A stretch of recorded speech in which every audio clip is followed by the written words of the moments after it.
Everything was going perfectly for the Celtics, the top seed in the East, riding a wave of momentum and stacked with elite talent. It looked like nothing could stop them. But then, the Knicks happened. A team that wasn't even supposed to be in the conversation flipped the entire narrative on its head. It wasn't just a loss, it was a collapse, and it didn't happen by accident. This is how the New York Knicks dismantled the Boston Celtics piece by piece. The Celtics had been running through the league like a machine.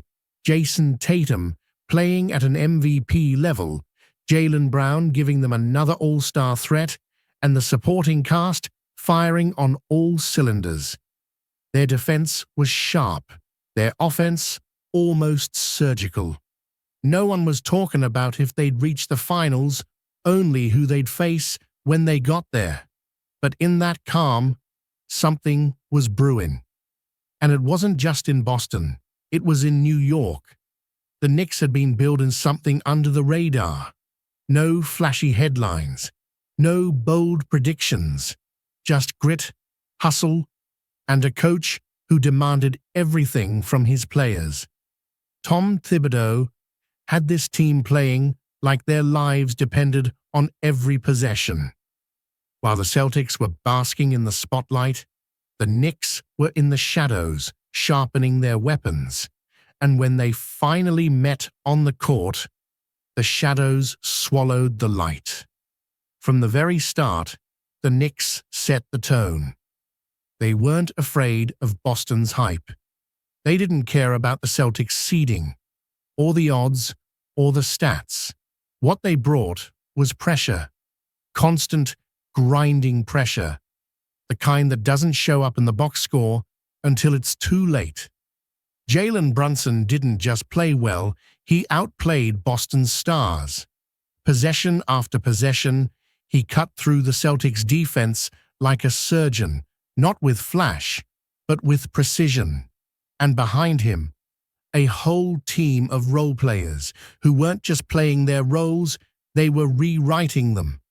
Josh Hart became the emotional engine, diving for loose balls, scrapping for rebounds, hounding Boston's shooters on every possession.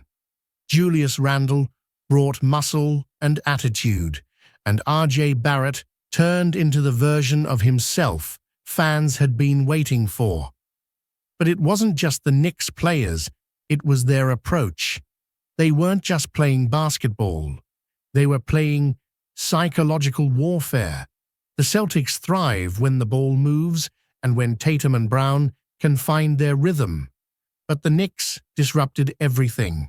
Physicality on the perimeter, bodies in the paint, and maybe most importantly, they forced Boston into isolation. The same Celtics offense that once flowed like water suddenly looked clogged, confused, and forced. And when that rhythm broke, so did their confidence. Game after game, you could see the frustration building. Missed shots turned into arguments. Turnovers turned into slumped shoulders. The Celtics were unraveling not from a single punch, but from 1,000 small cuts. And Thibodeau, he kept the pressure on. Rotations tightened. Intensity never dipped. He wasn't just trying to win, he was trying to drain them. And the cracks began to show. Tatum, once so composed, started forcing shots. Brown struggled with decision-making under pressure. Their bench, silent. Their body language, telling. What was once a composed championship favorite was now reacting panicking to a team they were supposed to breeze past. The Knicks had flipped the script without saying a word.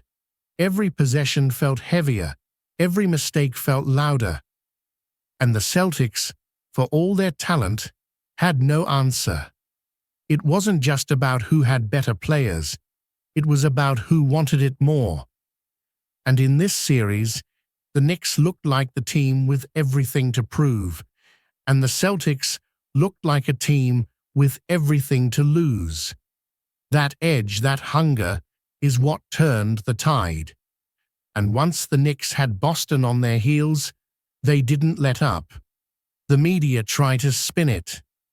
The Celtics are just having an off night. They'll bounce back. But inside that locker room, panic was starting to take root. And New York, they could smell blood. The collapse had begun, and the Knicks weren't finished yet.